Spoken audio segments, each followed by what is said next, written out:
Já parou para pensar como o varejo tem evoluído ano a ano?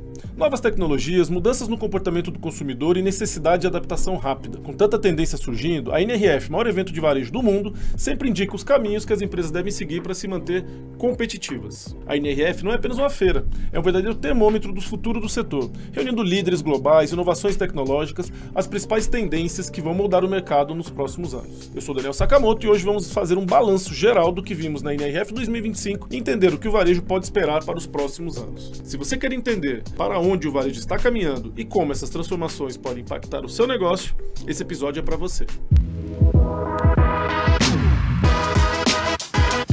Varejo SA Podcast, episódio 166, pós-NRF, as principais tendências para 2025.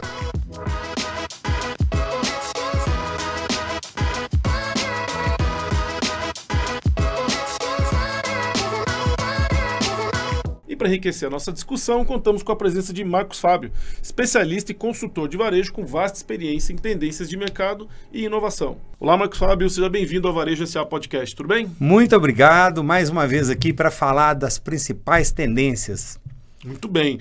O nosso episódio de pós-NRF no passado foi um sucesso e a gente está repetindo a dose aqui. Não só com o mesmo especialista, mas trazendo novidades e um novo formato agora num estúdio novo. Que bom. E primeiro, parabéns pela casa, pelo estúdio novo. Eu acho que os associados, as federados, só têm a ganhar com isso. Então, bora para cima, vamos falar do que interessa. Muito bem. E para começar, eu queria te pedir para fazer um panorama geral. Como é que você tem visto a evolução da NRF nos últimos anos? Você que acompanha, não é nem sua primeira, nem sua segunda edição. O que você acha que está se consolidando aí esse evento como termômetro realmente do varejo mundial? Bom, eu sempre falo uma coisa. Querer ditar uma tendência nova todos os anos é muito difícil, porque por mais que as coisas evoluam rápido, você não consegue falar, um ano a tendência é essa e no outro ano essa tendência mudou completamente. O que eu percebo é o amadurecimento de algumas tendências que começaram às vezes com alguma coisa futurista demais e com o passar dos anos elas vieram se consolidando. Então, por exemplo, a integração dos canais, a questão de loja física com o ambiente digital, isso é uma coisa que acho que na edição de 2010, 11 já se falava e veio se consolidando. E outras coisas que às vezes vem aquela coisa efêmera naquele momento ali e depois ninguém fala mais disso, como foi, por exemplo, o metaverso. Uhum. O que eu tiro de balanço disso tudo é uma frase, é varejo em movimento. O que eu tiro de aprendizado, que todos os anos a NRF faz uma provocação dizendo assim, precisamos estar em constante movimento, porque se nós pararmos, vamos ser atropelados, tanto pelo conhecimento, pela tecnologia, pela concorrência. Então, para mim, esse é o grande balanço que eu faço. Ah, legal. E eu percebi também que tem aumentado cada vez mais a cobertura da NRF aqui no Brasil. É incrível como, de uns anos para cá, pelo menos dos últimos 3 ou 4 anos, a quantidade de matérias, de informação que é gerada no Brasil a partir da NRF tem crescido. Eu acho isso muito bom, né? A gente acaba democratizando aquele conteúdo que é visto lá para o varejo brasileiro, assim como a gente está fazendo aqui nesse podcast. Eu diria que a NRF hoje, se você fechar os olhos e não ver que você está em Nova York, você vai pensar que está no Brasil, porque se escuta muito português, as pessoas falando português.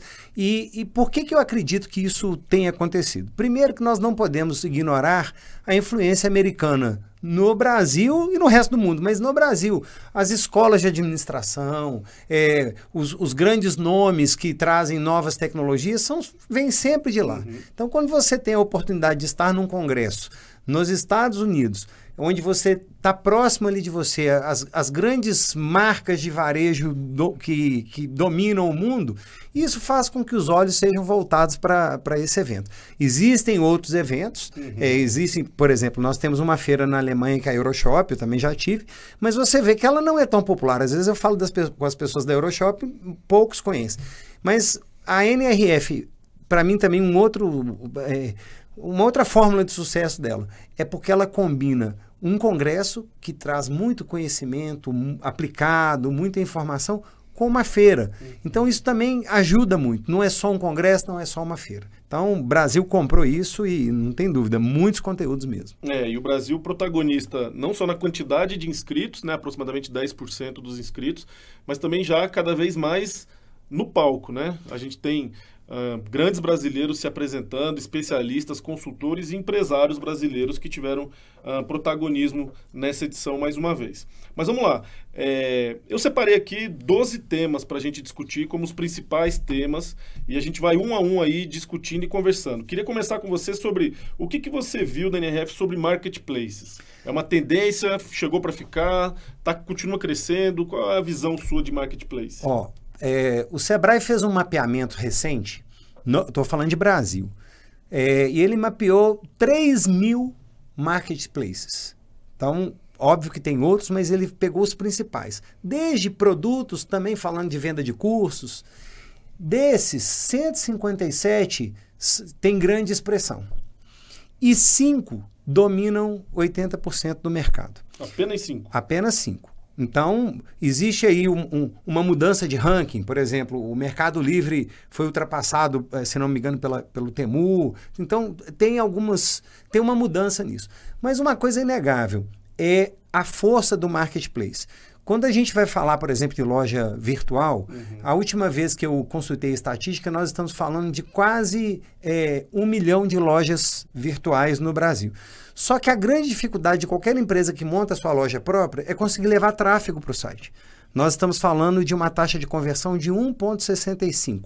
Ou seja, a cada 100 que entram, ou melhor, a cada 1.000, 16 pessoas e meia, né, 1,65, vão comprar, porque muitas pessoas abandonam o carrinho para o meio do caminho. Então, o e-commerce está no marketplace. Então, essa é uma coisa. Então, algumas palestras falaram muito disso, que o marketplace vai continuar a crescer, é uma coisa que veio para ficar, mas diferentemente do que foi lá em 2012, numa NRF que falou assim, o varejo físico vai acabar, não. Eles vieram para coexistir, eles vieram para se complementar. Então, o crescimento do marketplace tem a ver com isso. É uma tendência, vai continuar crescendo, inevitavelmente, mas vai coexistir com a loja física. E o marketplace como um ecossistema, né?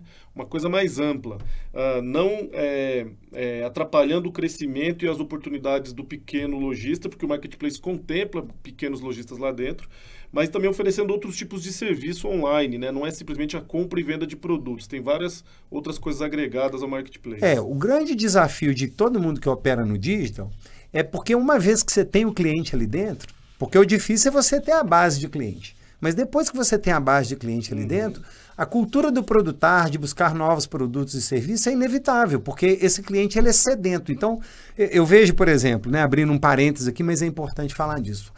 O nosso sistema bancário, por exemplo, né, antes era só agência física, agora é fintech, e nós ainda temos muita oportunidade de pessoas que não estão dentro do sistema bancário. Então eu vejo, por exemplo, muitas entidades, agora com o advento das fintechs, abrindo como se fosse um braço, virando um banco, uma entidade virando um banco. E muitas pessoas buscando esse serviço, por quê? Porque cabe mais, porque é aquele canal que eu tenho intimidade com isso. Então, essa é a pegada. O marketplace já tem o cliente, então você pode ali ampliar a sua gama de serviços. Não só vender o produto, vende seguro, vai vender crédito e por aí fora. Legal, legal. E a gente falando de marketplace, já traz também a questão do social commerce, do live commerce. Outra grande tendência que está vindo da Ásia para o Brasil, você acha que vai pegar? Já pegou. Já pegou? Eu, sexta-feira passada, eu estava participando de uma convenção de vendas e a gente fez um talk show lá e uma das pessoas que foi convidada foi um empresário em que ele tem 14 lojas físicas, tem uma rede de 14 lojas, está abrindo mais, mas ele opera muito nas plataformas. E live commerce, ou social commerce, é uma coisa que ele trabalha muito. Então, ele apresentou lá um crescimento de 63% nas vendas dele por causa disso. Então, assim, às vezes em 4 horas, 5 horas de live, você tira 1.000 pedidos. Então, essa é uma coisa importante. Porque qual é a diferença? E isso é que acho que é importante os nossos espectadores, Daniel, começar a entender. Cada vez mais, o varejo físico vai querer pegar os benefícios do online e o online está tentando também pegar aonde o físico é bom. Então, por exemplo, como o varejo online não tem o estoque, não tem o produto a tempo e a hora, eles estão investindo aí no super speed, estão investindo muito nessa pegada de entregar rápido, que é talvez a maior desvantagem em relação à loja física, que você vê o produto, toca. As realidades aumentadas e outras tecnologias para você cada vez mais ter uma compra muito real. Tangibilizar mesmo no online. Mesmo no online. E do lado de cá, então pensa o que é um social commerce, um live commerce.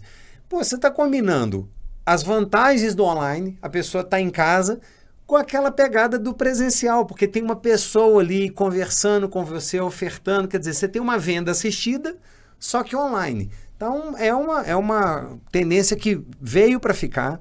E aí tem uma coisa que eu falei isso essa semana. Como a NRF trata muito de grandes, né? A gente fica lá com exemplos de Walmart. Os exemplos vêm das grandes marcas. Os exemplos estão das grandes marcas, mas muitas vezes as soluções que elas estão encontrando são o que os nossos associados aqui, que são os pequenos, né, acabam fazendo. Então é muito presente em empresas hoje que são associadas ao sistema, né? Um associado da CDL em qualquer lugar desse país aí já aprendeu a fazer e está fazendo isso muito bem. Então essa é uma tendência que veio para ficar. E a gente fica o tempo inteiro fazendo esse exercício de olhar os bons exemplos das grandes empresas e imaginar como adaptar isso numa realidade de pequeno e médio no Brasil.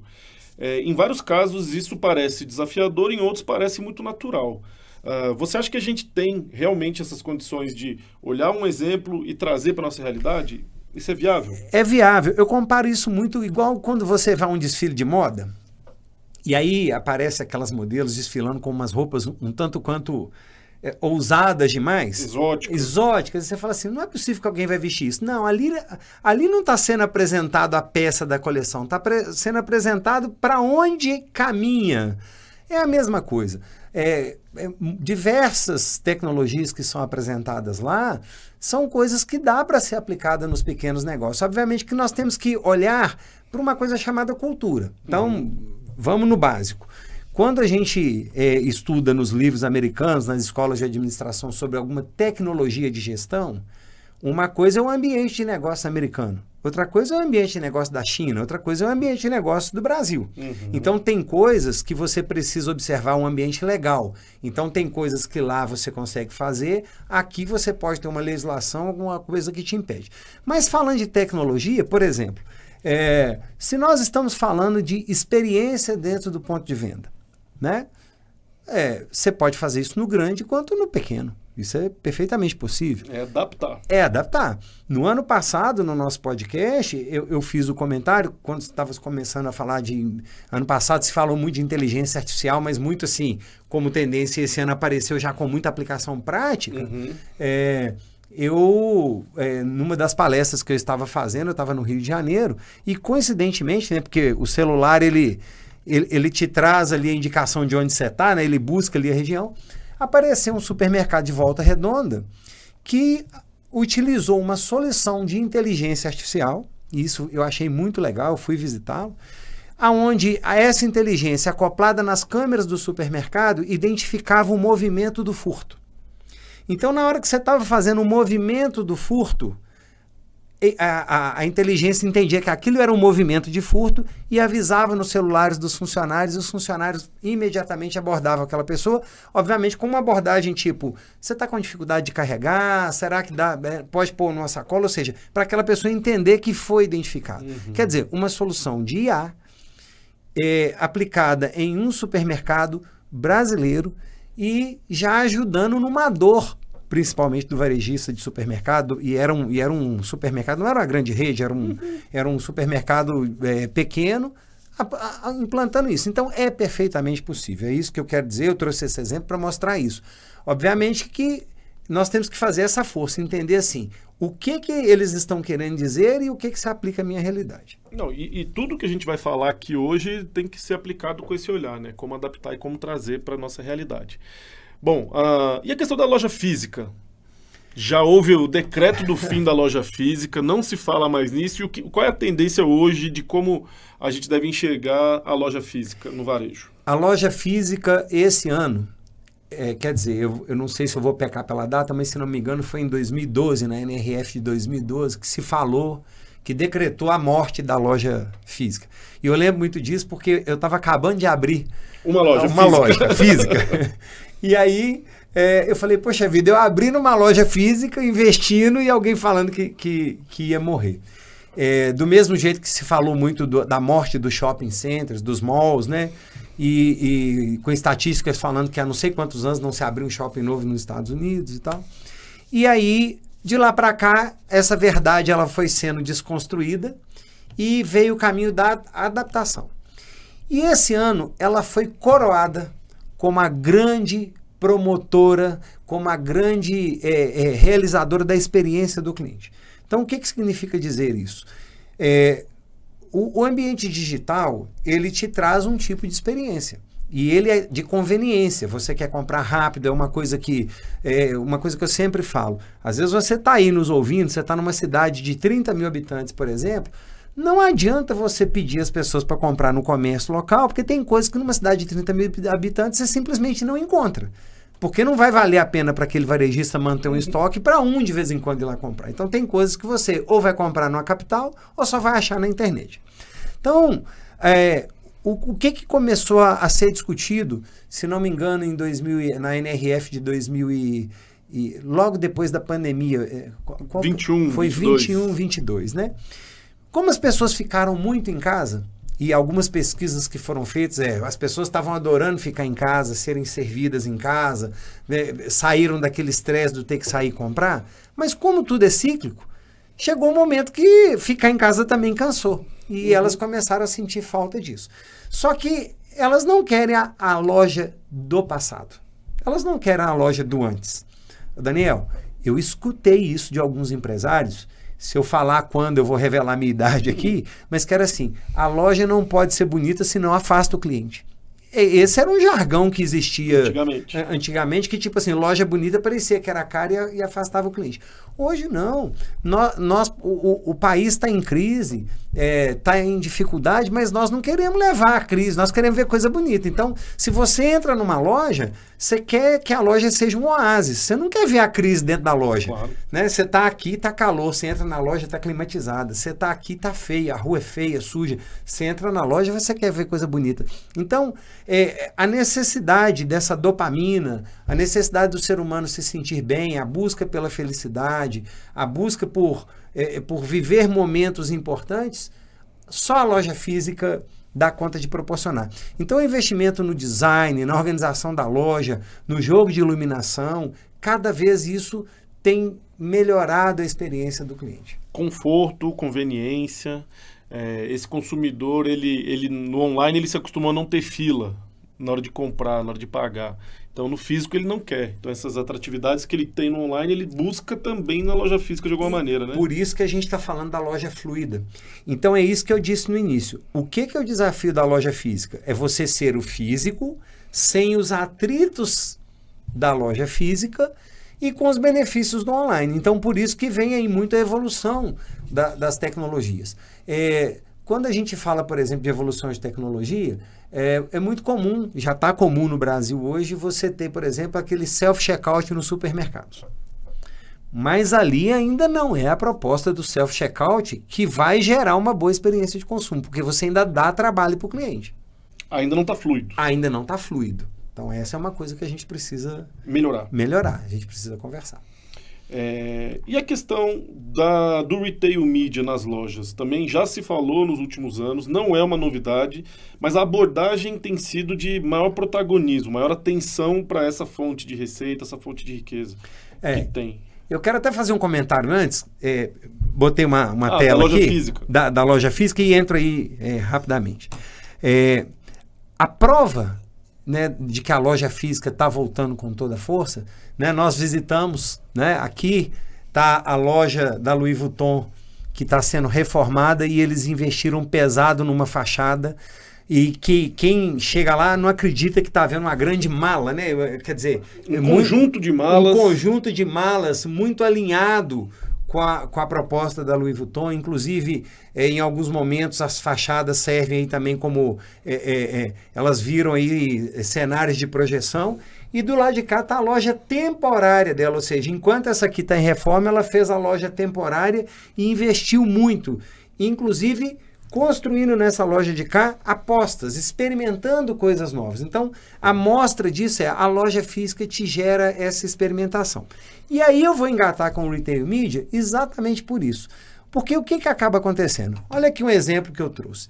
Nós nos acostumamos a receber na nossa palma da mão os links patrocinados, aquela coisa que eu estou aqui, ó, no celular. Né? Então, quer dizer, tem uma tela ali, tem uma série de técnicas ali, algum publicitário pensou naquela imagem para conquistar você na sua compra. Aí, quando você chega na loja física, você não tem isso, mas é um ambiente perfeito para isso, porque na sua casa você viu a propaganda, mas você não está comprando. Mas você não está comprando e não está vendo o produto. Aqui você está vendo a propaganda e o produto pode estar aqui do seu lado. E é importante falar nisso.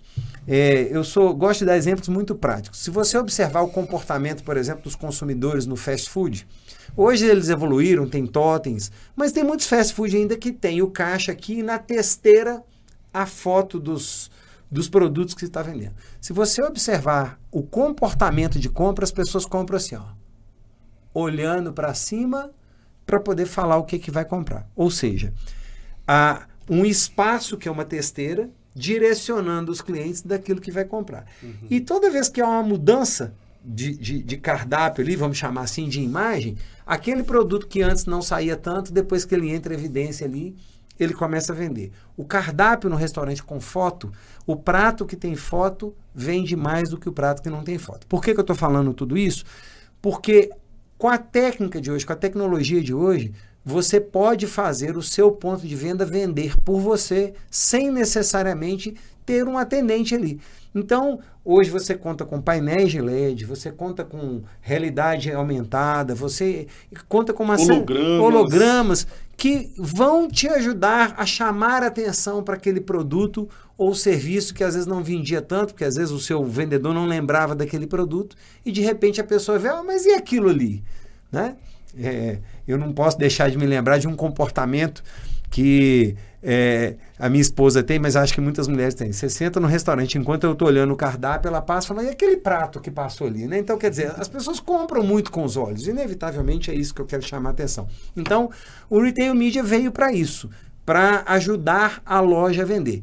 E um detalhe, não importa o tamanho da loja, porque aqui eu estou trazendo um exemplo real de um supermercado com um painel, quase um mini outdoor lá dentro, mas nós temos muito espaço, testeira de gôndola, tem muitas tecnologias com testeira, faixa de gôndola e uma série de coisas para ajudar aquele produto a vender mais. É aquela história, não é uma estratégia nova, mas a abordagem está diferente em termos de ganhando cada vez mais atenção, a tecnologia ajudando a ter displays diferentes para realmente chamar a atenção e isso vale tanto para a loja física quanto para a loja online. O Retail Media você tem como usar banners no online, assim como você usa na loja física. Aliás, inclusive, bem lembrado isso.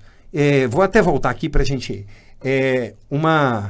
Um cliente meu que trabalha no físico e no digital, ele fala o seguinte, quando você acerta um anúncio, ou seja, faz uma foto bem feita, faz um anúncio bem feito e tem um bom tráfego, a venda é garantida. Vende-se muito mais. Então, significa dizer o seguinte, dependendo da forma como você faz a foto, dependendo do contexto que você coloca o produto. Então, uma coisa é você ter o produto estático.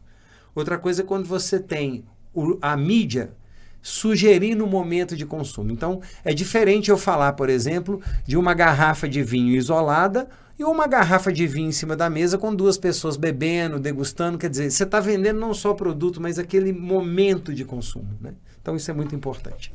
Muito bem. Ainda no tema de lojas físicas, a gente ouviu muito lá em Nova York a questão das lojas globais de bairro. Uma questão um pouco complexa da gente explicar. Tenta explicar para a gente assim, como é uma loja global de bairro. E nós fomos visitar essa loja aqui, ó, a Moscote. É uma história belíssima, o fundador, o imigrante, que chegou nos Estados Unidos na 1800, se não me engano, 1860, 1840, começou a vender óculos em carrinho de mão e abriu sua primeira loja, muito com essa pegada da venda assistida, né, fazendo aquela amizade com a vizinhança. Então, ele não abriu a sua loja no centro de Nova York, ele abriu num bairro de Nova York, no subúrbio de Nova York. E quando você entra no site da empresa, inclusive convido os nossos espectadores a entrar no site da Moscot, tem a história deles lá, muito, muito legal a história. Eles falam que eles se identificam como uma loja global de bairro.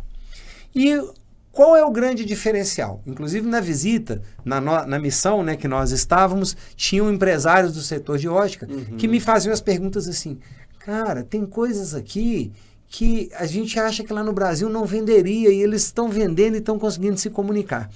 Mas a história deles à medida que eles estavam naquela comunidade, eles começaram a ser os embaixadores daquela comunidade.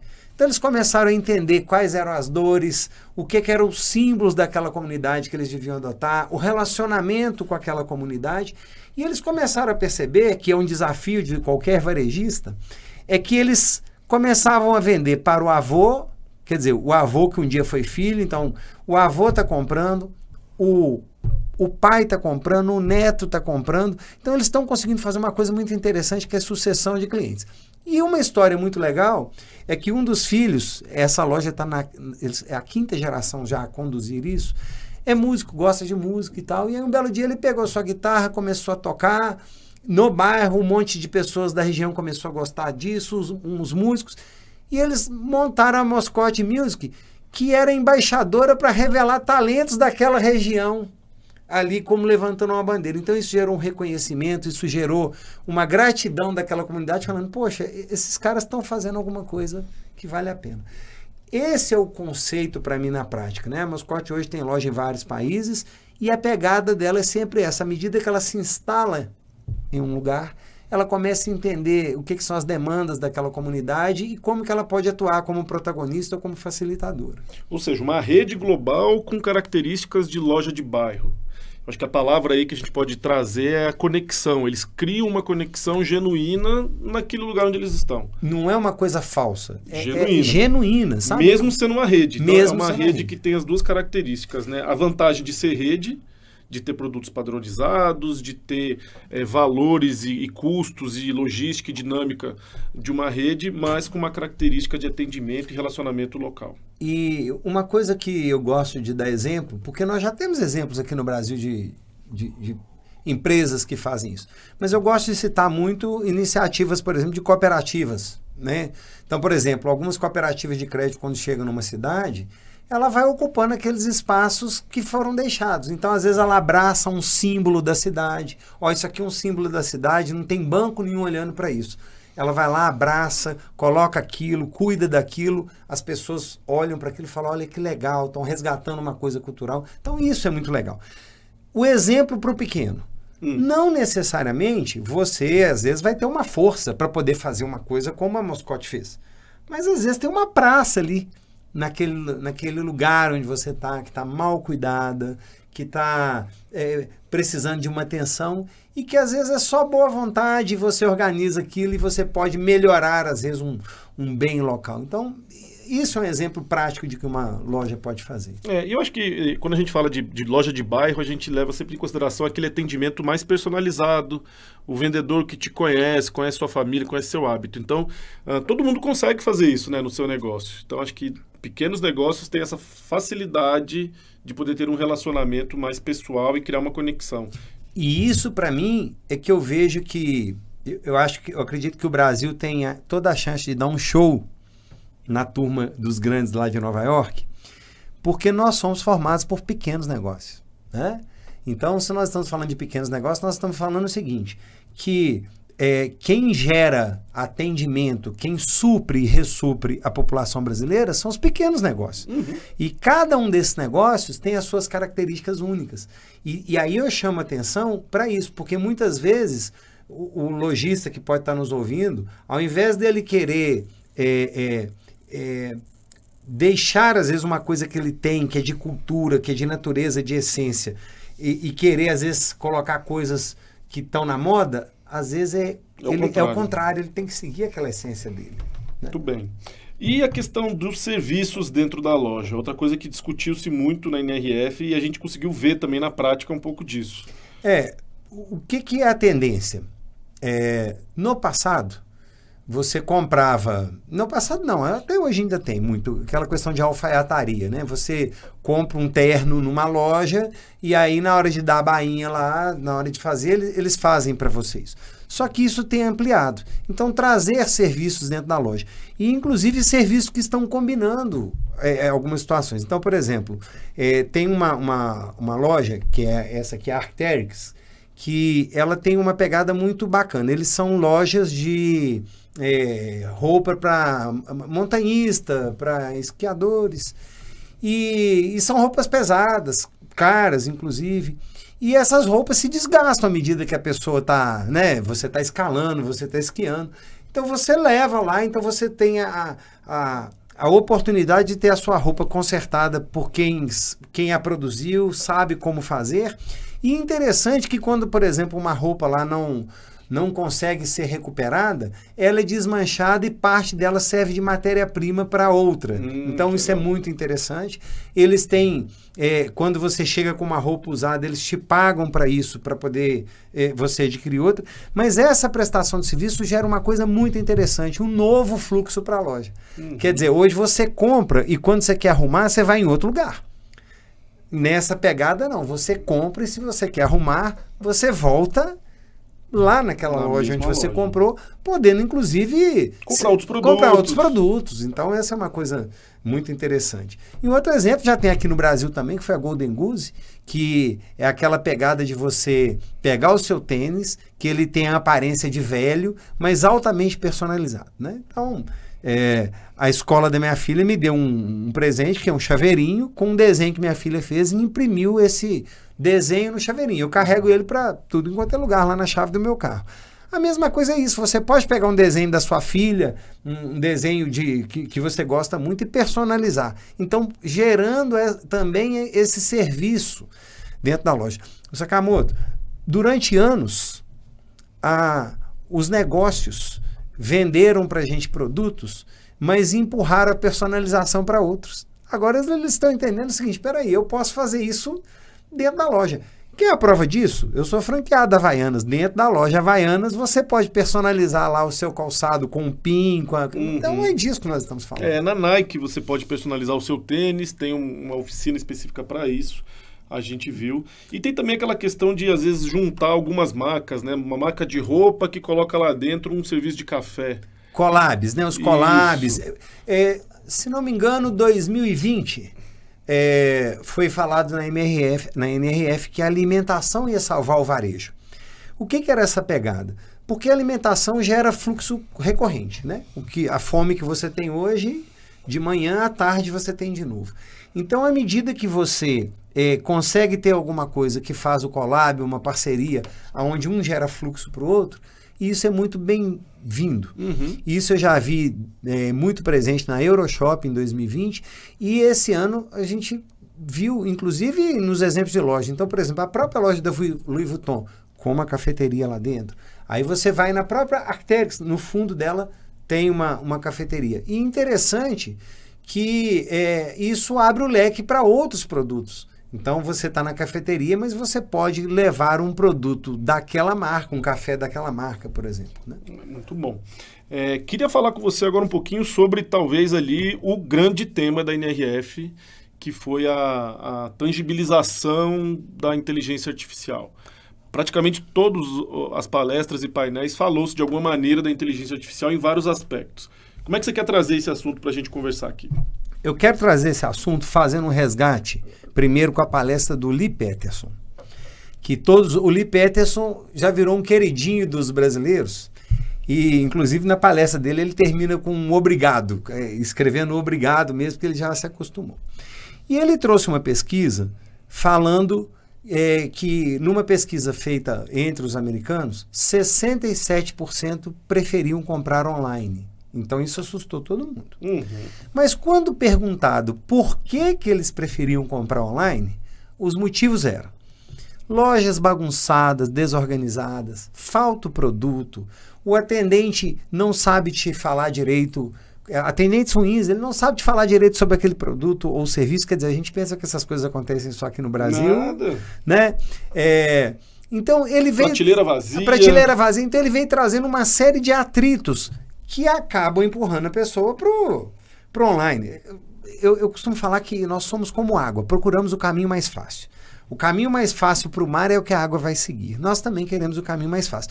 Se você vai num lugar que te entrega atrito, mas aí na própria palestra dele ele diz o seguinte, quando perguntados a essas pessoas o que fariam elas voltar à loja, possivelmente o contrário do que elas afastariam. E apareceu um elemento novo. Então, o que faziam elas voltar às lojas? Quando a loja estava organizada, estava alinhada com as tendências, tinha o produto, os atendentes sabiam atender, que o design, que o ambiente fosse agradável, que sabe aquela história atraente. De você atraente, você querer ir para um lugar bonito, bacana, e que esses consumidores não necessariamente ligavam para a tecnologia para eles, se a loja tivesse essas coisas. Bom, mas por que eu estou falando isso? Aí ele finaliza a palestra dele dizendo o seguinte, quando essas mesmas pessoas foram perguntadas se a loja fosse próxima a eles voltariam a consumir. Então entra naquela coisa do local, da proximidade, daquela tendência que as pessoas querem resolver tudo a 15, 20 minutos da sua casa. E isso é uma coisa que os associados das CDLs do Brasil afora têm. São aquelas lojas locais, estão num bairro, né? Mas, Marcos Fábio, o que isso tem a ver com a inteligência artificial? Então, vamos entender isso aí. Quando nós vamos falar de inteligência artificial, as pessoas estão confundindo uma coisa, achar que inteligência artificial é ChatGPT. Eu sempre falo que toda tecnologia, quando vem nova, você quer saber quais são as primeiras novidades que ela te traz. Então, por exemplo, o ambiente acadêmico, todo mundo amou o ChatGPT, está fazendo trabalhos, aí a pessoa do direito está fazendo petições pelo ChatGPT, tá bom, você tem essa aplicação que é IA generativa, ela não é específica.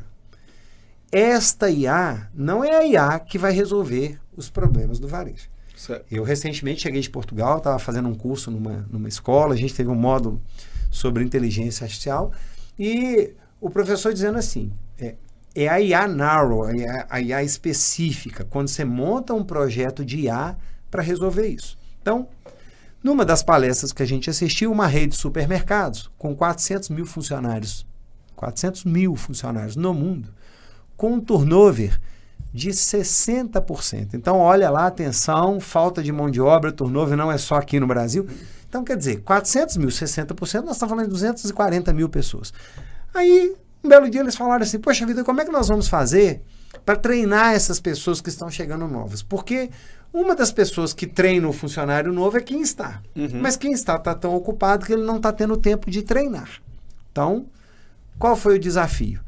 E se eu tivesse um guru, um oráculo, que esse funcionário novo, tudo que ele quisesse saber, ele pudesse perguntar?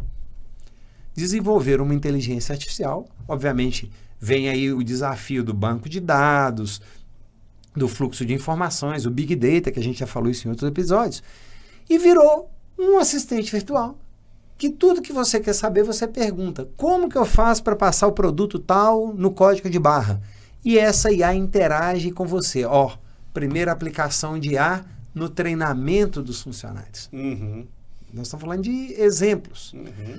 Esse mesmo supermercados, no televendas, dependendo da agressividade com que o cliente falava com o atendente, ou às vezes o atendente, ela modificava o tom da resposta para algo mais familiar, algo mais amigável, reduzindo atritos. Então, olha para você ver do que nós estamos falando dessa aplicação.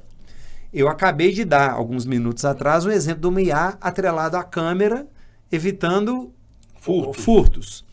E na hora de fazer pedido? Você tem lá, dependendo do seu varejo, você pode ter 1000 itens, mas você pode ter 5.000, 10.000.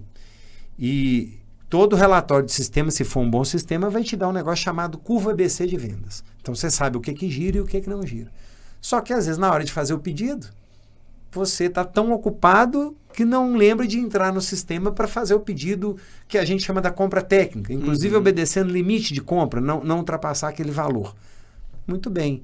A inteligência artificial pode acoplar nisso, te ajudando a fazer o pedido. Te indicar qual é o pedido ideal. Então, por isso que não está sendo dito somente a inteligência artificial. Nós estamos falando dos agentes de IA. Então, o que são os agentes de IA? Porque quando eu falo de forma genérica, inteligência artificial, mas eu posso ter um agente de compra. Uma inteligência artificial de compra. Programado para fazer aquela análise e depois uma recomendação. Uma recomendação. E aí, vamos falar de machine learning, né, das máquinas que aprendem, porque a IA, depois que ela é colocada lá na sua loja, é à medida que você vai alimentando a IA com aqueles dados, é que ela vai aprendendo. Então, as primeiras recomendações podem não ser as melhores, mas à medida que ela vai aprendendo. Então, o que são esses agentes de IA? São softwares específicos, IAs específicas, especializadas num determinado segmento para poder te ajudar. Então, não adianta você falar que vai perguntar ao ChatGPT o que você... Se você perguntar ao ChatGPT como eu devo fazer um post para dar mais engajamento, ele vai te passar lá, óbvio, porque como é IA generativa, muitas pessoas já perguntaram isso, ela já aprendeu e vai te trazer isso. Mas os agentes de IA são projetos específicos. Então, se você realmente quer usar IA para o seu negócio, vai requerer estudo, levantamento de dados. Então, é um projeto, é um investimento. Não é um simples comando que vai resolver a sua vida. Então, é disso que nós estamos falando. É IA que vai te ajudar a treinar as pessoas. Então, à medida que você tem o IA, como é esse exemplo de um oráculo, né? O Google da minha loja, as pessoas querem perguntar tudo ali. Então, você pode ajudar no treinamento. Você pode ajudar no sentido de prevenção de perdas, porque à medida que ela começa a ver os produtos que estão desperdiçando mais. Então, eu falo que inteligência artificial não é um departamento, ela é transversal.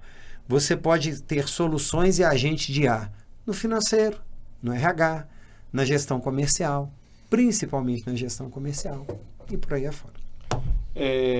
A gente ouviu muito sobre IA também voltado para questões de logística. Tinha um conceito de gêmeos digitais. Gêmeo digital.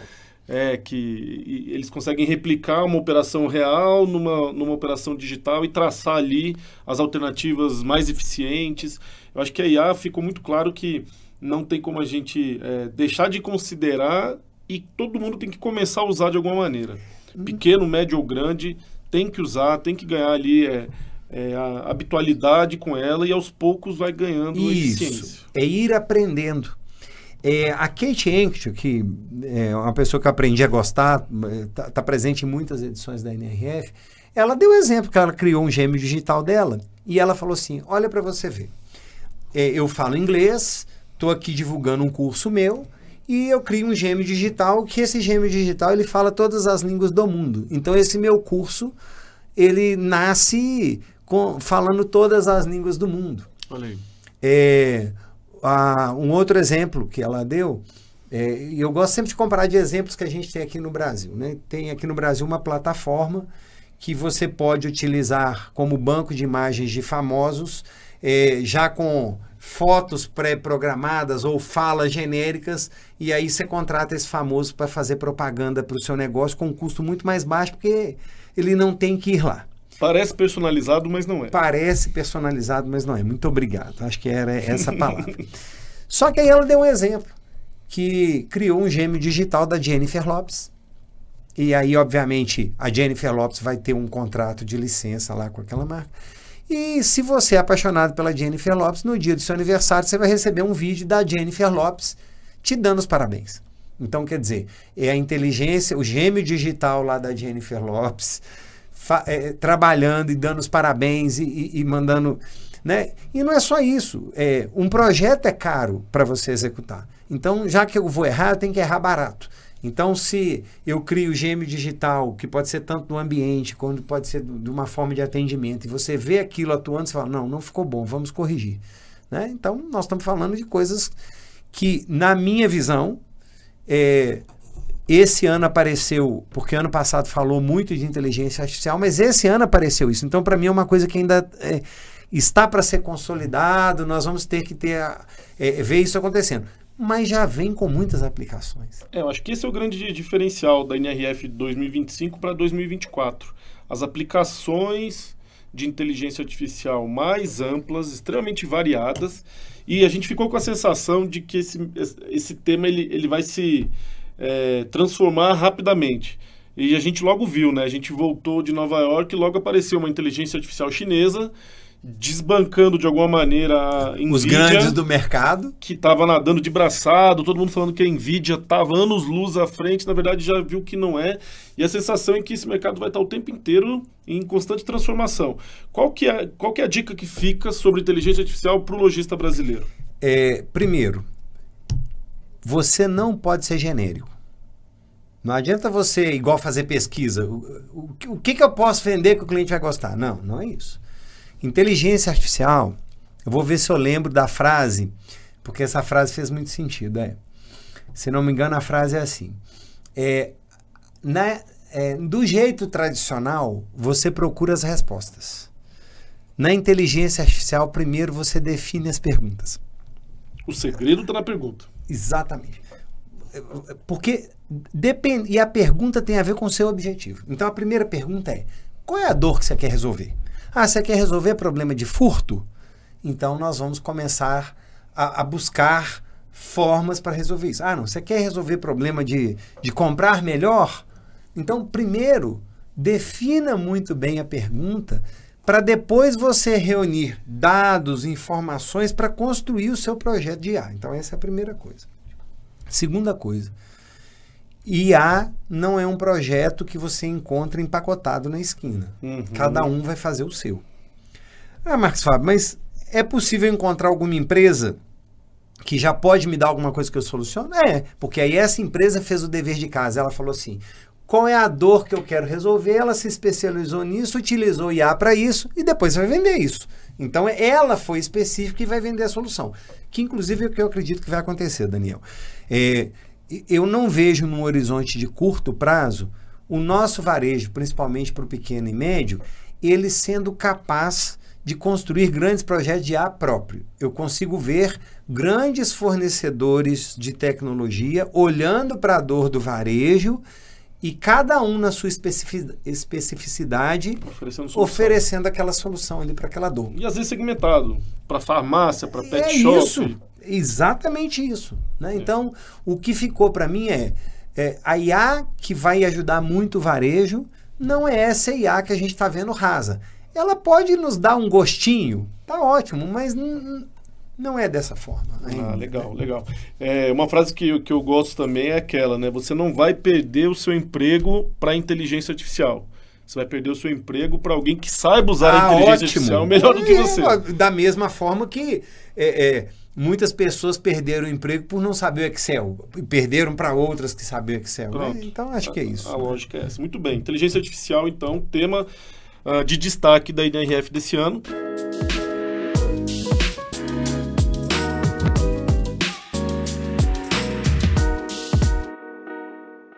E a gente passa agora para o chamado Phygital. O termo Phygital, aliás, quando eu fiz uma palestra e botei o Phygital, alguém falou assim, tá errado ali. Erro de digitação, né? Isso, na verdade, é porque quando começou a se falar nem físico e nem digital, Phygital, qual foi a primeira coisa que veio à cabeça? Então, está dizendo o seguinte: nem só loja física, eu também preciso estar no meu ambiente virtual. Tá ótimo. Primeiro passo é isso mesmo, é por aí. Só que sabe aquela história de quando você está num ambiente e você entra no outro, você toma um choque de realidade? Igual quando você está numa sala com ar-condicionado e quando você muda do ambiente, a sala não está climatizada, você toma aquele choque. Muito bem. Se você está numa loja bonita, com design, aquele ambiente todo agradável, iluminação, tudo voltado para o conforto aos olhos. E quando você vai para o ambiente virtual, você encontra aquele... como é que eu vou dizer? Aquela coisa parecendo uma planilha, tudo assim, tudo empacotado, não é o mesmo ambiente, então você sente um choque. Espera aí, o ambiente que eu estou na loja e você vai para o virtual, ele é completamente diferente. Isso é o pior que pode acontecer. É o pior que pode acontecer. Na verdade, está se tornando pior, porque antes, quando nós estávamos acostumados a ir para o ambiente digital, Você não esperava isso. Então, o exemplo que eu gosto de dar é supermercado. Você está no supermercado, você tem as prateleiras, você tem uma lógica de consumo, aqui é higiene, aqui é material de limpeza, setorizado lá. Só que quando você está no supermercado virtual, na grande maioria, são os produtos. Então você não tem aquele ambiente igual um supermercado. Então você não se sente estando dentro de um supermercado. Você sente que você está dentro de um site comprando produto. Muito bem. Tem uma loja lá, que é a Crate & Barrel, está aqui um espelho dela, que ela é uma das lojas que faz isso muito bem. O ambiente físico dela e o ambiente digital, você não sabe qual que é um, qual que é outro. Então, o desafio aqui é, Daniel, você acha que essa foto aqui é do ambiente físico ou do digital da loja? Aparentemente é a loja física. Física. Só que essa foto é do site. Ou seja, a proximidade entre a loja física e a loja... Só que quando eu falo é do site, mas você encontra isso lá também. Entendeu o que nós estamos falando? Existe essa conexão. Existe essa conexão. Então, gera essa fluidez. Você não toma esse choque de que antes você estava no ambiente todo preparado para te receber e agora só tem lista de produtos ali para você comprar. Então, acho que isso é uma das coisas, né, muito, muito bacanas. Tem uma experiência muito interessante da Coreia do Sul. O que eles fizeram? Tentando vender por aplicativo, eles não estavam conseguindo. Então, o exemplo de uma loja que tentava vender por aplicativo não estava decolando. E ela via que o sul-coreano é um dos povos que mais trabalham no mundo. E como eles vão embora para casa de metrô, o que eles fizeram? Eles colocaram no metrô banners igualzinho ao ambiente de supermercado com QR Code. Então, enquanto as pessoas estavam esperando o metrô, como atrás parecia a parede do supermercado, elas faziam as compras dando o QR Code ali naquele produto e quando chegava em casa o delivery estava feito. Então, olha para você ver. Foi trazer o cliente para o ambiente mais próximo da loja que o aplicativo não estava conseguindo, fez aumentar as vendas. Eu acho que fica essa lição para quem está nos ouvindo, no sentido de é inevitável que você tenha uma operação digital hoje em dia e que essa operação digital seja o mais próximo possível da sua operação física. Da sua operação física. Até mesmo porque eu gosto de enaltecer, eu gosto de estabelecer uma diferença. Canal digital da sua loja física é diferente do e-commerce que a gente conhece. Canal digital eu vendo no físico, mas também vendo no WhatsApp, tem um site, mas ele é um canal digital. O e-commerce, da forma como a gente conhece, tem muito mais tecnologia, algoritmo, é outra pegada. Aí você fala, Marcos Fábio, mas você está dizendo que o WhatsApp, o Instagram também é online. Não, sim, mas... É um outro canal. Mas é a pegada, é a mentalidade. Uma coisa eu tenho o vendedor, tenho a loja física e tenho um site que vende o meu produto. As vendas ali não são elevadas, a pegada ali é você ofertar um ambiente em que eu, como consumidor que queria comprar nessa loja, mas cheguei em casa 8, 10 horas da noite e não consigo entrar, mas quando eu entro lá no site, eu vejo o mesmo ambiente. De um marketplace ou de um site voltado para venda, a pegada é outra. Né? São duas coisas diferentes. E essa questão de comércios fluido e sem interrupção, isso é prioridade hoje em dia?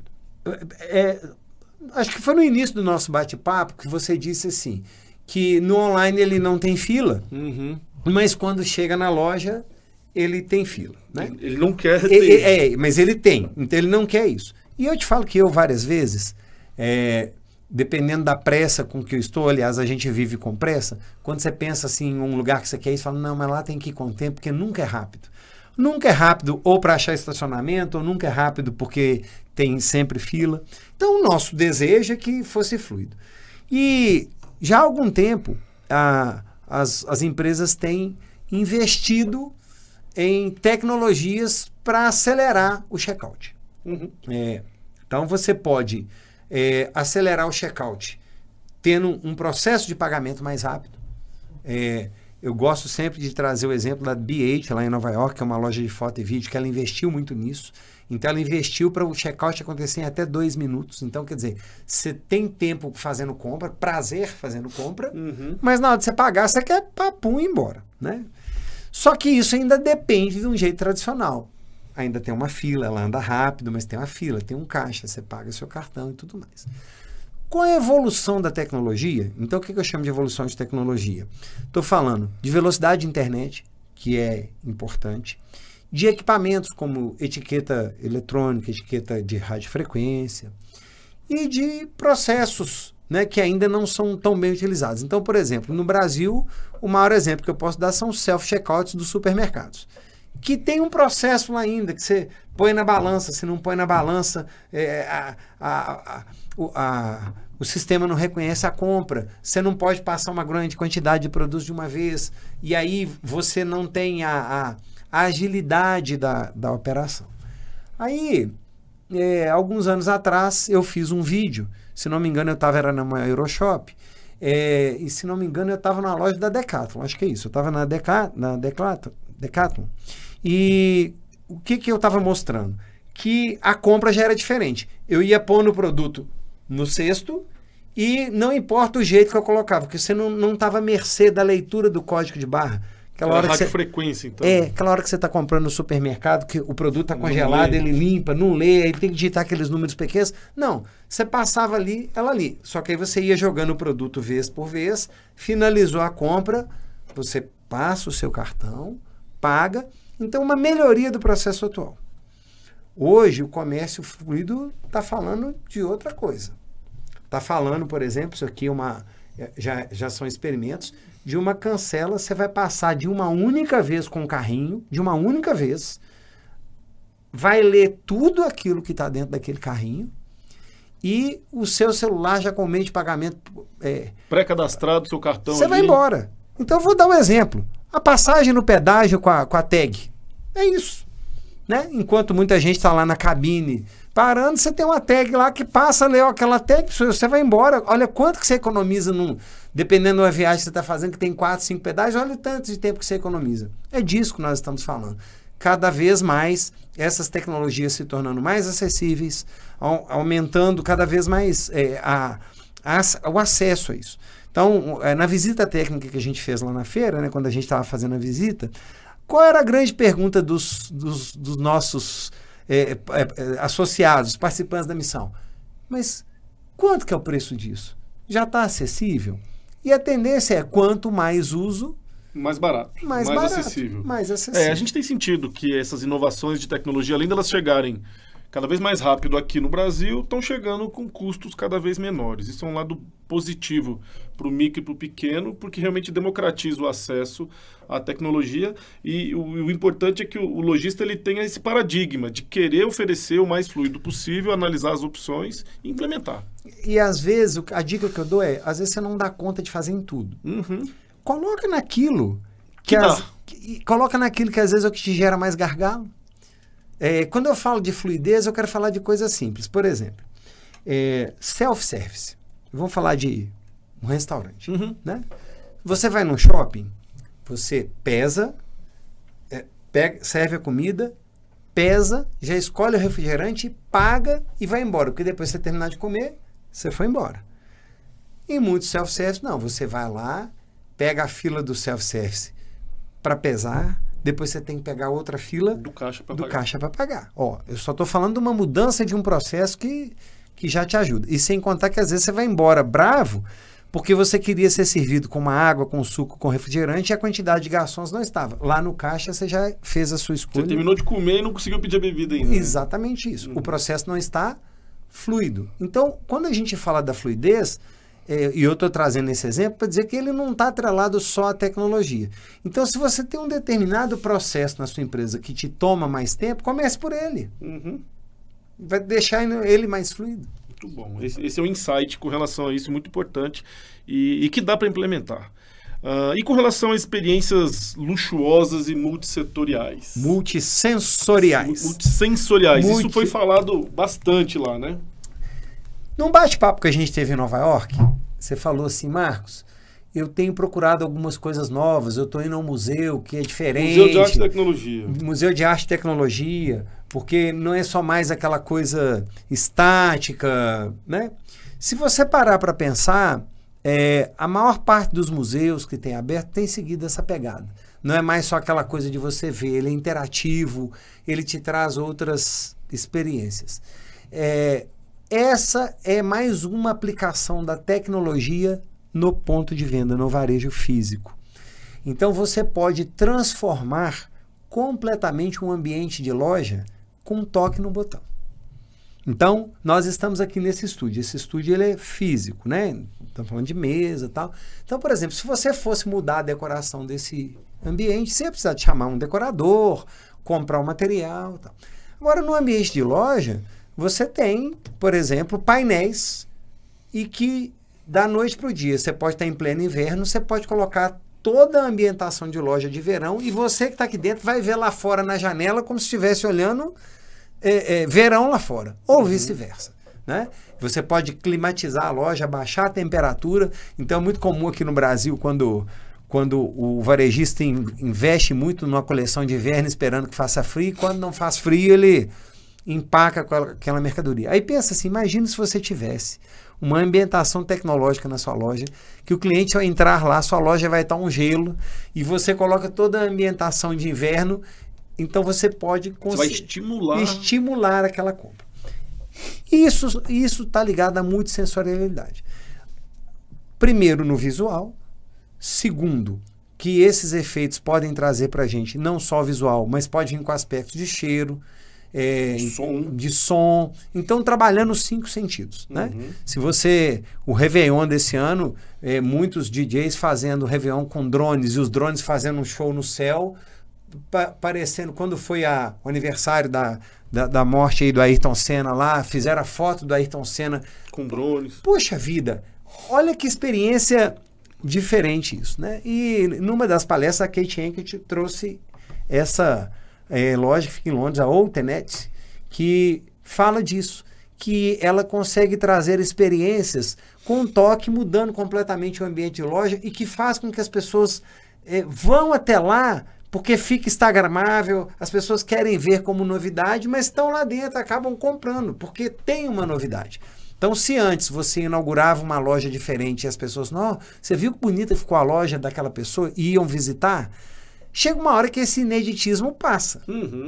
Só que com o ambiente virtual, os hologramas e toda essa tecnologia, você pode ter uma nova loja a cada hora, se quiser. Um custo menor, uma agilidade maior. Agilidade maior. Se não me engano, quando a gente foi lá na loja da Louis Vuitton, em frente ali era a Tiffany que estava, e ela estava com essa pegada. Então, mesmo não estando nevando em Nova York, as janelas dela tinham um projetor e parecia que estava nevando. Quer dizer, estava um frio, muito frio, mas eles simbolizavam lá e parecia que você estava vendo neve lá coleção fora. de inverno.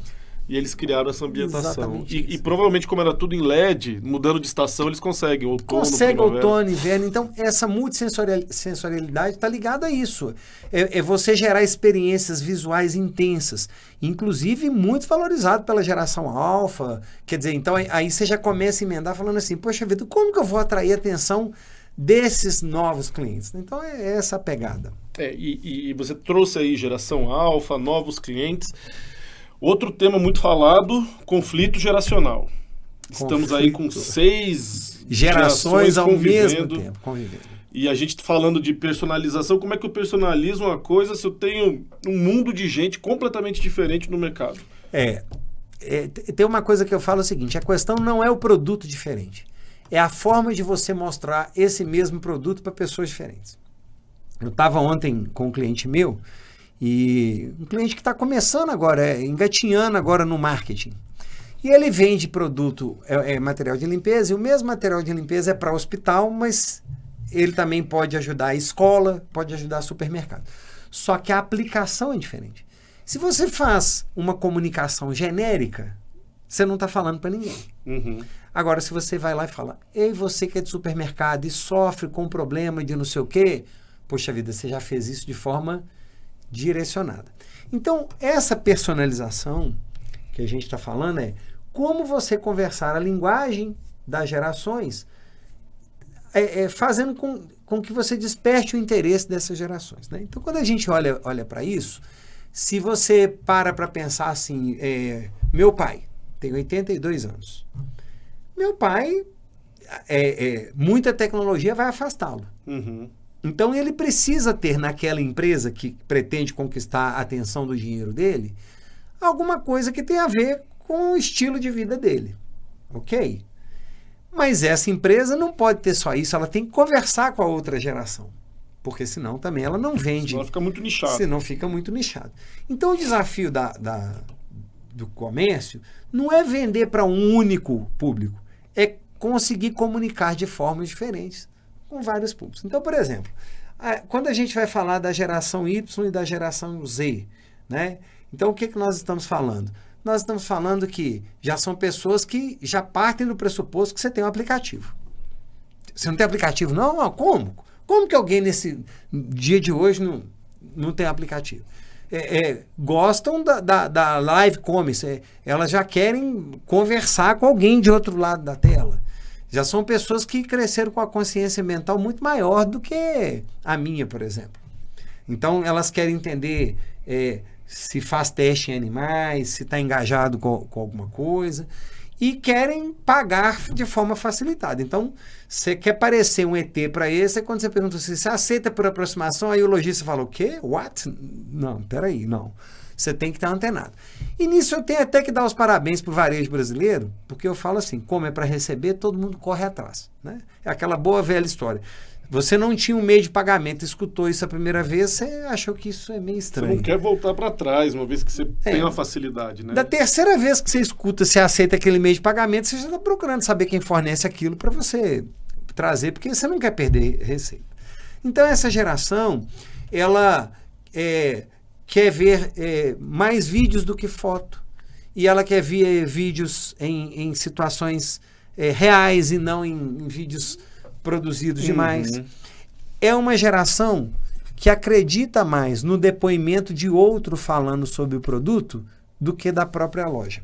Então, hoje em dia tem muitos influenciadores que conquistam muitos seguidores porque eles pegam a propaganda de um produto milagroso e falam assim, deixa eu testar mesmo para ver se funciona. Quer dizer, é uma outra pessoa que em tese é isento que vai mostrar isso. Então, essa geração quer isso, né? Ela não está tão evoluída assim quanto a alfa, que está lá na frente, que já conversa, joga online com outras pessoas do outro lado do planeta, mas são pessoas que não querem um dinossauro na loja.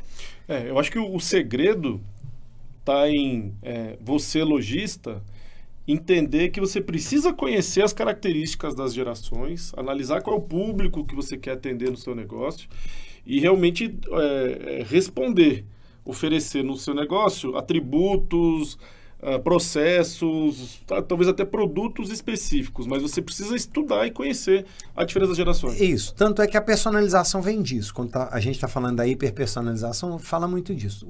O que é a pegada? Eu poderia afirmar hoje, não dá para, eu não tenho a estatística, mas eu poderia afirmar assim que esta geração 90% tem uma rede social. Então significa que se essa pessoa te compra e tem uma rede social, significa que ela já deixa muito claro quem ela é, o que ela gosta, que tipo de coisa que ela segue. Só que você pensa, Marcos Fábio, se eu tenho 1000 clientes, eu não consigo entrar em 1000 perfis e saber de cada um.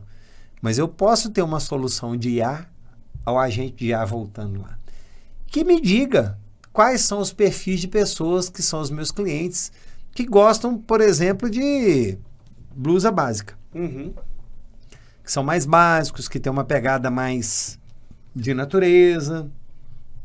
E eu posso ter, inclusive, num tema que a gente ainda vai falar, que é ecodiversidade, inclusive se eu tenho muitos seguidores que têm uma causa ligada a um determinado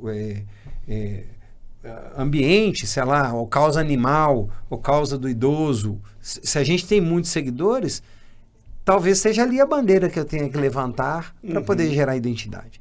Só que você não vai dar conta de fazer isso, mas uma IA programada, então olha o projeto de IA, qual é a pergunta que eu quero, qual é a pergunta que eu tenho que fazer para procurar a resposta, pode nos trazer isso. Então, esse é o grande desafio. Aquela pergunta, você conhece o seu cliente, que sempre fazem para a gente? Está mais complexa. Está mais complexa, porque eu até falo, Daniel. São muitas gerações. E nós somos vários clientes em um só, no nosso micro momento de consumo.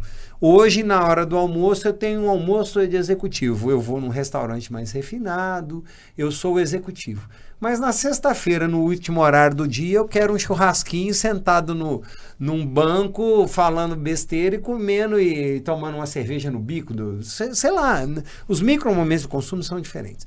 Mas, inegável que esta geração... Então, o que é o desafio?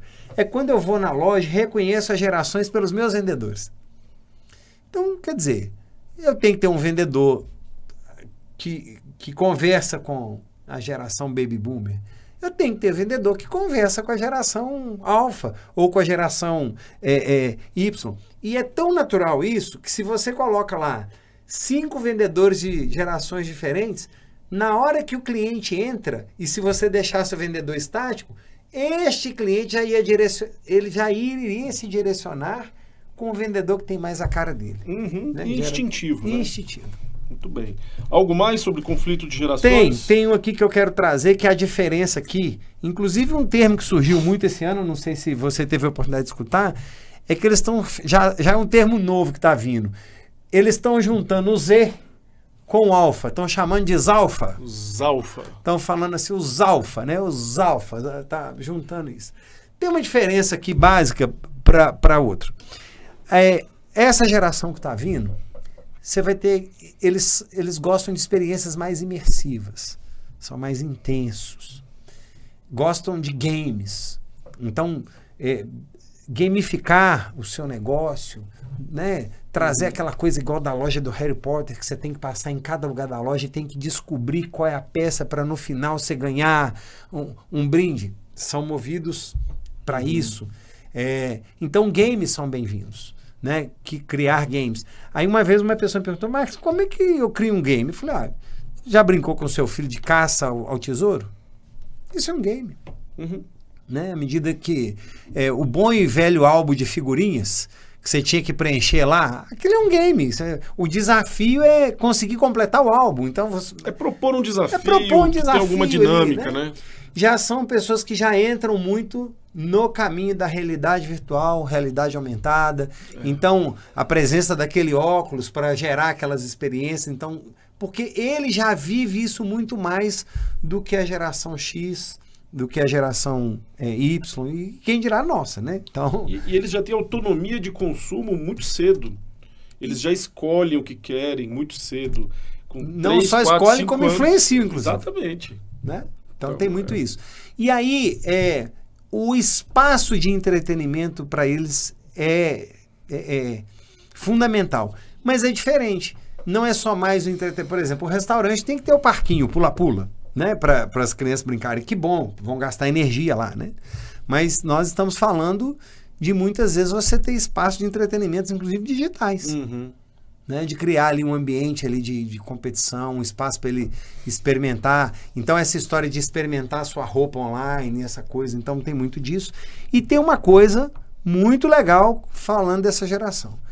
Gostam de grupos, gostam de coletividade na hora de uma causa, de comprar. Então, nós estamos falando muito das comunidades. A gente escutou muitas palestras falando disso.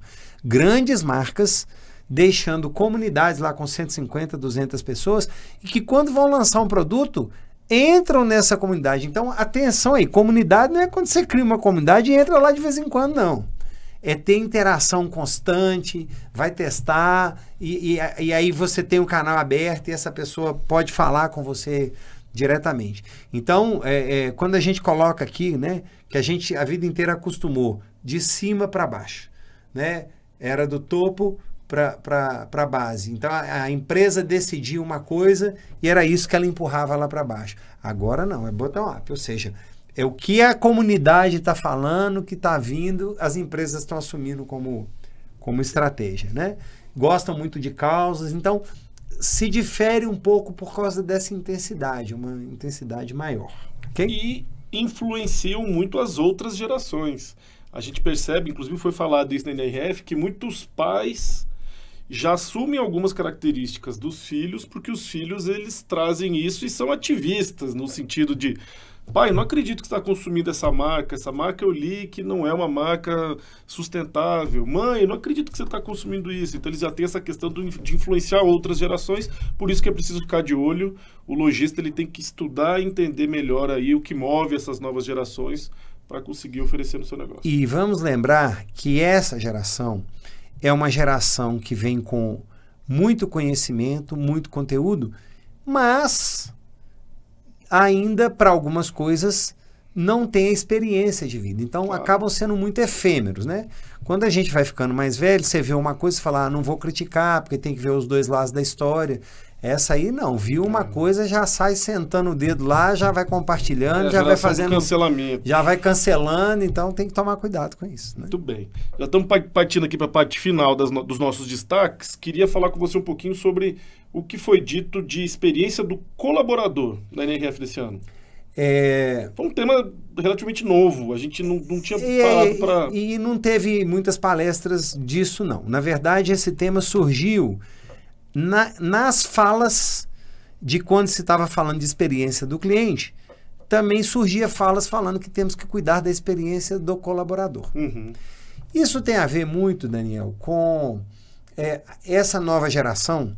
Tem um empresário lá da minha cidade que ele fala de um jeito, e eu o respeito muito, e ele já, se não me engano, ele já está com 80 anos, alguma coisa assim, e ele fala assim: não, nós somos a edição limitada. Aí eu falei: mas por que edição limitada? Não, nós somos aquela geração que se compromete por uma ordem, não por uma... Né? Então, quando fala limitada, não produz mais essa geração. Ele falava disso. Eu falei: mas outras gerações limitadas são geradas, né? E desde que as pessoas começaram a olhar para essa questão do propósito, começaram a procurar um sentido, eu gosto de falar assim: se você pergunta para uma criança assim, o que você quer ser quando crescer? Ele sempre vai procurar, na memória dele, coisas que alguém faz que ele acha legal. Ele acha assim: pô, que negócio legal que esse cara faz. Então, bombeiro, pô, é legal, salva a vida. O TikTok, pô, é legal isso que ele faz. Então, eles sempre olham para uma coisa que enche os olhos. Uhum. Mesmo sem saber o trabalho que dá para fazer isso legal. Porque o bombeiro, até salvar a vida, teve que enfrentar fumaça, arriscou a vida e tal, mas fica ali o que é legal. Quando você olha para o varejo, o que de legal tem dobrar roupa, desdobrar, tirar poeira, demonstrar produto o dia inteiro? Uhum. Essa é a parte chata da tarefa.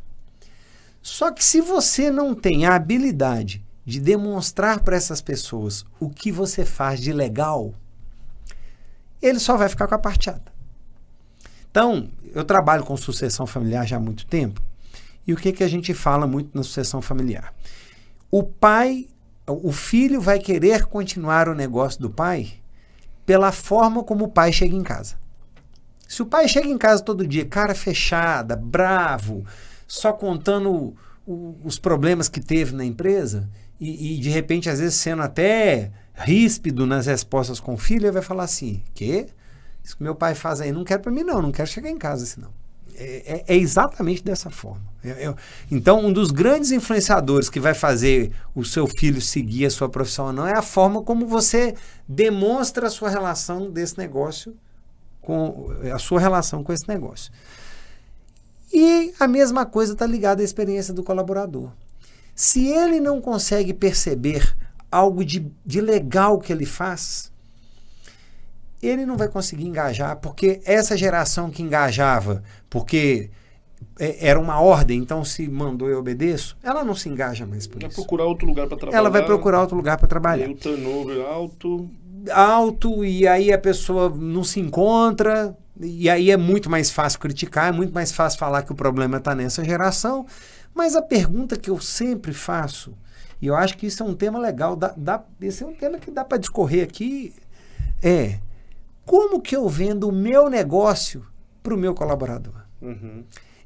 eu falo com ele que eu vendo roupa, ou eu falo com ele que eu ajudo a dona Maria, que está formando o primeiro filho na história da família dela, a encontrar uma roupa bonita, porém acessível, para ela ir lá na formatura. Porque isso é legal.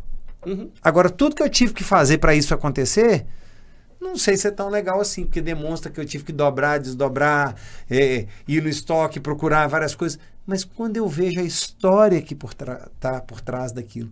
E isso é que nós estamos falando da experiência do colaborador. Porque não adianta eu querer dar uma boa experiência para o cliente se a experiência do colaborador for ruim. Esse que é o ponto, né? Se a gente não está com um colaborador que veste a camisa engajado no trabalho, ele não vai conseguir passar tudo aquilo que você planejou passar na experiência do consumidor. Só que, para mim, a mentalidade, e o convite que eu faço, inclusive, para os nossos espectadores, é olhar para isso de um jeito diferente. Antes eu esperava que ele chegasse comprometido. Hoje, antes eu falava, eu tenho um emprego para você, o salário é esse. Devia bastar. Devia bastar. Hoje não. Hoje eu tenho que seduzi-lo para o meu negócio. É um desafio a mais para o empreendedor, mas que é essencial. E aí, à medida que você faz isso, você vai construindo o que a gente chama dessa experiência do colaborador. Então, por exemplo, se você consegue demonstrar para o colaborador as coisas boas que estão no resultado do trabalho dele, então, o impacto. Então, por exemplo, isso foi um outro caso. Logo que eu cheguei, eu fiz uma série de convenções de venda e eu estava numa rede de loja e falei assim, você já parou para pensar nas histórias que você escuta quando algum cliente está comprando o seu produto, que ele pode estar comprando aquele produto para dar de presente para o primeiro afilhado dele que está nascendo, que pode ser o primeiro neto, que pode ser que é para ir no casamento, ou para ir para uma entrevista de emprego que ele sempre quis, ele precisava, isso no caso de uma loja de roupa. E quando você pensa que você está fazendo parte daquela história, você muda a sua relação com o que você faz. É muito mais legal. É muito mais legal. Acho que fica aí o desafio para o empreendedor também prestar atenção nisso. O seu colaborador hoje também precisa ser seduzido. Isso. A palavra para mim é essa. Antes você tinha que conquistar o cliente e o funcionário você pagava. Não, agora você tem que conquistar. Você tem que conquistar, além do seu cliente, o seu colaborador. Faz parte, esse é o mercado, né? Bom, vamos aí para o tema do ESG, que também foi abordado na NRF. O ESG também percebo que houve uma maturidade na abordagem, uma coisa mais pragmática e menos sonhadora de aplicação desses conceitos. O que você achou? Eu penso que, inclusive, eu não posso deixar de comentar aqui nesse nosso podcast que quando estávamos na NRF, nós estávamos há poucos dias do Donald Trump assumir a presidência. E quando ele assumiu, ele já veio cumprindo suas promessas de campanha, saiu do acordo de clima que tinha, começou a trazer uma série de outras coisas, ideologia de gênero, começou a colocar algumas coisas que ele acredita. Ok. Mas o que eu percebi é que as empresas estão deixando essa pauta filosófica, tipo a pauta woke, deixando essa questão filosófica muito mais de um discurso, até mesmo porque não é a empresa que está deixando, é o cliente que está se cansando do discurso e ele está querendo dizer o seguinte, efetivamente, qual é a prática que você tem para me mostrar? Então, esse conceito que a gente está trazendo aqui, que foi falar de ecodiversidade, que não é só a sustentabilidade ambiental, mas que está falando de inclusão social. Então, quer dizer, não adianta você preservar o verde e as pessoas morrendo de fome. Né? Não adianta você estar dizendo tem que preservar, mas às vezes você está gerando muito mais problema com aquilo. Então, o desafio é o equilíbrio. E quais são as práticas reais da empresa naquilo? É só um discurso ou ela realmente está fazendo? Então, eu sempre falo o seguinte, eu prefiro muito mais a empresa que realmente trocou o papel normal pelo papel reciclado do que a empresa que foi para a TV fazer uma propaganda de alguma coisa que às vezes é muito mais para aparecer. E é isso que essa geração tá falando. Efetivamente, o que você está me mostrando que você está fazendo. Tem que ser verdadeiro e autêntico. E o que você está fazendo também só para a sociedade. Então, o ESG, porque quando começou a falar de ESG, quer dizer, vinha muito uma pegada só ambiental. Aí o ESG trouxe o conceito ambiental, social e governança. Governança são as práticas, né? Compliance e por aí afora. Que às vezes o pequeno não olha muito para isso. Tá bom. Agora, o S, né? Quer dizer, o environment, que é o de ambiental, ok, nós estamos olhando para o S. O social, impacto social. O impacto social que você está gerando, a transformação que você está gerando. Eu acho que a importância disso para o empreendedor brasileiro é ter essa noção de que o consumidor está de olho. O consumidor se importa com isso e isso tem impactado aí suas preferências de compra e de consumo. Então, acho que fica essa lição. Os 3 eixos são importantes, mas aqui o destaque é o quanto que o social ganhou aí de relevância. Antes estava muito mais no ambiental. Então, vamos dar exemplo. Você é um pequeno empreendedor, tem uma loja, às vezes você e sua esposa, e aí você vira e fala assim, não, mas isso aí é só coisa de grande. Não, se você tira o plástico e troca por outra coisa, você já está tendo uma pegada ambiental. Uhum. Mas e no social? Né? Às vezes, de repente, você tem lá um funcionário, uma mulher que é separada, que tem que, antes de chegar na loja, tem que levar o filho na escola, depois tem que chegar, depois na hora do almoço sai correndo para fazer isso.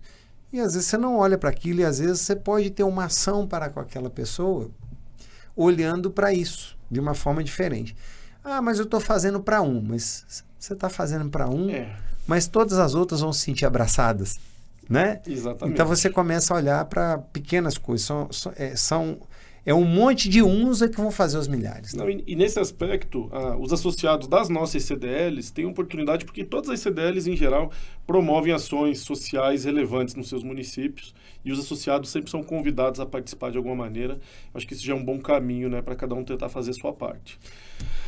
Penúltimo tema aqui para a gente tratar. O que você tem a dizer, por que você destaca o termo super speed?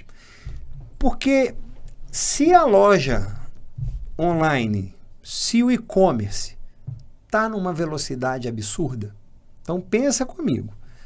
Dependendo de onde você está, você faz um pedido em desses sites aí e você está recebendo no mesmo dia. Aqui em Brasília eu já passei por isso e fiquei super satisfeito. Comprei na hora do almoço, antes do final da tarde, o produto já tinha chegado em casa. Né? E se você tem algum problema também com aquela mercadoria, você também resolve rápido. Se precisar devolver, devolve rápido, né? Uhum. E aí quando você chega na loja, se você não encontrar essa mesma velocidade, porque uma das moedas fundamentais é o tempo, então, exemplo, se você deixa para fazer suas compras só a cada 15 dias ou quando o representante passa, e se você está faltando uma mercadoria no seu estoque, possivelmente aquela pessoa que acostumou a precisar daquele produto e conta com você, passou hoje, não chegou ainda, passou amanhã, não chegou ainda. Na hora que é o 3º dia que ele está precisando e viu que você não tem, ele vai para o concorrente ou vai para a internet. E se ele descobrir que a internet supre ele muito mais rápido que você, você perdeu esse cara. Então, você precisa diagnosticar rápido, identificar rápido, fazer rápido, para não deixar esses espaços. Então, por exemplo, é óbvio que eu espero juntar para fazer compra, é melhor, porque às vezes eu tenho mais volume e tudo mais. Mas não dá para você demorar 15 dias para descobrir que seu estoque de camisa malha branca, tamanho M, acabou. E que aí, a hora que você faz o pedido, mais um tempo de pedido, você está ficando lento. Lento significa não ter o produto lá na ponta da gôndola. E aí, você está empurrando o cliente para outro lugar. Não dá para, quando tem um processo de troca, isso demora mais, entende? Então, quando nós estamos falando de super speed, é cada vez mais a integração dos canais. Então, o que eu chamo de integração de canal? Hoje, você já tem, isso acontece muito na cadeia de suprimento dos supermercados. Hoje, a indústria já tem integração direta com a gôndola. Sai da gôndola, já sai da gôndola, já gera pedido automático e já volta, então, um suprimento e ressuprimento absurdo. Tá bom, mas se você não entender que seu negócio tem que acompanhar essa velocidade, que é uma coisa impressionante, né? Assim, então, uma coisa que eu falo, eu tenho o direito de ficar velho, eu tenho o direito de desacelerar, meu negócio não. Então, se você está no seu negócio, se você vê que você não está mais no mesmo ritmo, põe a gente que vai dar o ritmo faça de um jeito que vai dar aquele ritmo que a pessoa precisa. Então, quando a gente está falando disso, é cada vez mais essa integração. E aí, Daniel, eu quero chamar a atenção para algumas coisas. Assim. Se você pegar, por exemplo, material de construção. Material de construção, você não compra todo mês de um fornecedor diferente. Uhum. Você já tem o fornecedor de metal, de torneiras, que vai ser aquele que você compra toda vez. Tubo e conexão, você já tem o fornecedor. Tinta, você já tem. Então, se você já sabe que você compra daquele, por que você fica toda vez no bom e velho processo de seguir aquele fluxo? Automatiza isso. Uhum. Isso nada mais é do que uma demanda do consumidor. E aí o lojista, o empresário, ele tem que responder. O super speed quanto tempo você está levando para atender o seu consumidor, que cada vez quer mais velocidade. E tem gente olhando e fazendo isso, e tem gente que não está fazendo isso. Pronto. Simples assim. Simples assim. E a inteligência artificial está aí para te ajudar, né? Para te ajudar Acho que... a fazer essa compra mais rápido, a fazer o pedido mais rápido, a olhar para o seu estoque para ver, já fazer a predição, que é uma coisa importante da inteligência artificial. A inteligência artificial, quando você senta, vai fazer uma reunião gerencial, olha para DRE, olha para indicadores, você está olhando para passado, né? Uhum. Nós estamos em fevereiro, vamos olhar para janeiro. A inteligência artificial, o benefício dela é predição. Baseado no que está agora, X produtos vão faltar. Então, isso é importante falar isso também. Muito bem, muito bem. E o último tema que a gente destacou aqui para falar sobre os destaques da NRF, o tema da segurança. Eu, particularmente, notei na feira, especificamente, mais soluções voltadas para a segurança nos expositores. Acho que um problema que para nós brasileiros já era muito recorrente, muito normal, me parece que nos Estados Unidos está cada vez maior. Não só na feira eu vi mais dispositivos voltados para a segurança, como nas próprias lojas. As lojas ali de Nova York, várias delas, farmácia, supermercado, Target, com prateleiras com portinha e que você não poderia pegar o produto, você tinha que chamar o atendente para ele abrir e te entregar. Achei isso muito interessante, uma mudança de paradigma. O que você identificou aí sobre segurança? Segurança nós temos que dividir em dois momentos. Esta segurança que você está falando, da pessoa, né, das lojas, não levar o produto embora, a segurança em si mesmo, né, de lá, né, do sistema de segurança da empresa, mas nós estamos falando o seguinte, tem quantas NRFs, que você também está lá todo ano, que a gente fala de dados, Big Data, cada vez mais, inclusive. Dados cada vez mais. Aí você pega, por exemplo, um Brasil que aprovou a LGPD, né? A Lei Geral de Proteção de Dados. Então, se por um lado, cada vez mais você está querendo dados, tem uma lei dizendo que cada vez menos você pode usar esses dados da forma como você pretende. E os dados têm muito valor, né? E os dados têm muito valor. Então, era muito comum lá, chegar na CDL de uma cidade, falar assim, não, aqui você pode me dar o mailing aí dos associados. Quantos não foram esses pedidos? Né? Para você fazer uma ação comercial. E de repente, no passado, se você estabelecia, por exemplo, uma parceria com uma empresa de cartão de crédito, ela te patrocinava em troca desses dados. Hoje você não pode fazer isso mais. Né? Hoje você tem... isso é crucial. E se você está cada vez mais ancorado em dados, quem que me garante que esses dados não vão vazar? Quem que me garante que esses dados não vão sair do seu servidor para lesar alguém? Então, essa é uma grande preocupação. Cibersegurança é uma grande preocupação. E não adianta você que está nos ouvindo achar que isso é só coisa de empresa de tecnologia, porque não é. Vou dar um exemplo aqui. Há um tempo atrás, minha mãe teve um problema, precisou de ser socorrida rapidamente, e nós fomos procurar uma internação para ela, e vai para uma central de internação e tal. E de repente eu recebo, 20 minutos depois, o telefone de um médico, ou de um suposto médico, dizendo que minha mãe estava na fila de internação, mas que por R$15 mil ele conseguiria uma vaga VIP. Ou seja, ele ia mais furar rápido. A fila. Poxa vida, você com a sua mãe passando mal, precisando ser internada, não tinha vaga. e aí alguém te oferece isso e o cara se apresenta como um médico, no desespero, o que você faz? Ou o que muitos fazem? Cogita e dá um jeito. Cogita e dá um jeito. Caiu num golpe. Agora a pergunta é, onde esse cara chegou no meu número de celular, porque minha mãe mora numa cidade que o código de área é 1, eu moro em outra cidade que o código de área é outro. Como que esse cara conseguiu? Tão rápido. Esse cara invadiu o banco de dados, possivelmente, ou lá da unidade de pronto atendimento onde minha mãe estava sendo tratada, ou da central de leitos, que é para poder conseguir isso. Em algum lugar ele conseguiu esse dado. Uhum. Né? Nós, todos os dias, não sei como é que está aqui para você. Eu já coloquei meu telefone aqui. Você tem uma compra feita no seu cartão, aperte tanto para bloquear. Quer dizer, isso alguém pegou lá, ou no meu banco, ou alguma coisa parecida com isso. O tempo todo. O tempo todo com isso. Só que quando você está falando de banco, tem grandes sistemas, tem um batalhão de pessoas trabalhando isso atrás, é uma coisa.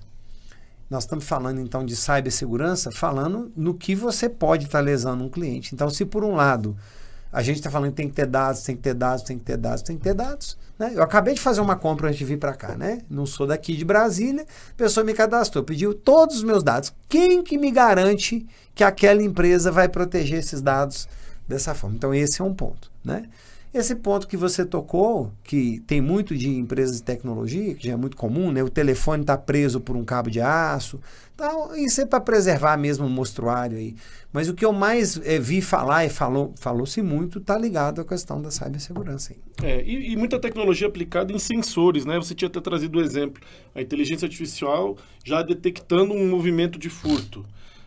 Então, existem soluções cada vez mais tecnológicas para as lojas nesse sentido, e existe também a preocupação dos próprios estabelecimentos cuidarem com responsabilidade da segurança dos dados dos seus clientes. Muito bem. Muito bem. Passamos pelos principais pontos da NRF. Acho que já deu aí mais de hora de conversa para a gente tentar resumir aquilo que foi mais visto, mais falado lá.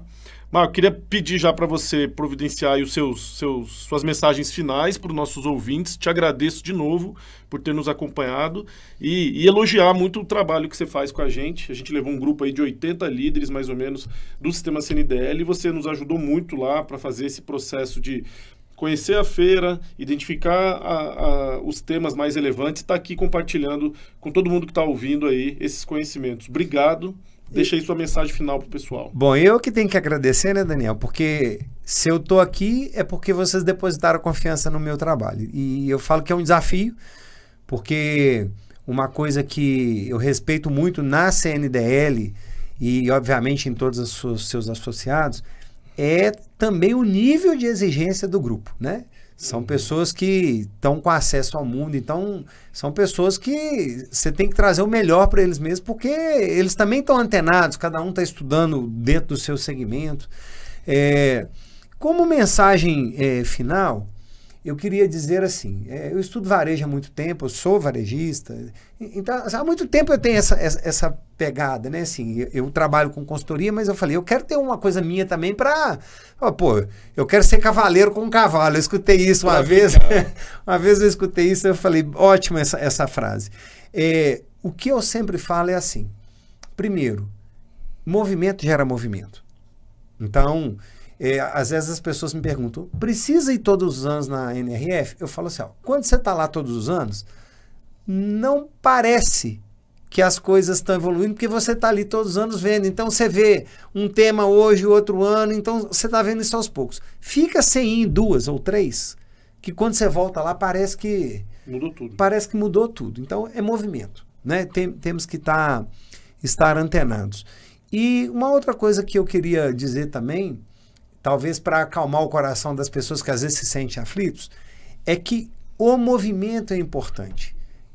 Mas a intensidade, cada um vai fazer a sua. Se você fala, não, eu tenho que aprender isso rápido. Às vezes você pode correr de morrer querendo fazer num ritmo que você não dá conta. Uhum. Quem quer correr uma maratona que não está preparado, né? Então, comece fazendo. Pronto. Inteligência artificial, comece experimentando, comece olhando para essas coisas, olhe com um olhar diferente para o seu negócio. Então, para mim, é esse o grande recado. Dizer que eu estou lá no meu Instagram, O meu Instagram é um Instagram profissional. As pessoas, Instagram pessoal. O pessoal tá lá as coisas do dia a dia. Agora é @MF Gestão de Negócio, é o nosso Instagram. Canal do YouTube tem mais de 10 mil inscritos. Tem muita palestra lá, tem muita coisa que eu coloco. E a gente se vê por aí, né? Já faço agora a primeira palestra pós-NRF com a CDL Teófilo Otoni, se não me engano. Depois tem em Divinópolis, estamos fazendo roadshow aí. E em outras oportunidades aí também. Você pode contar sempre comigo, no que depender, estamos aqui à disposição. Muito bem, muito bem. A gente agradece, parabéns aí pelo trabalho que você tem realizado e o Sistema CNDL conta com você aí para compartilhar todo esse conhecimento. Muito bem. Muito bem, e a gente fica por aqui. Se você gostou desse episódio, não deixe de curtir, compartilhar e se inscrever no nosso canal para ser notificado quando o próximo programa for ao ar. Na semana que vem tem mais. Um abraço e boas vendas.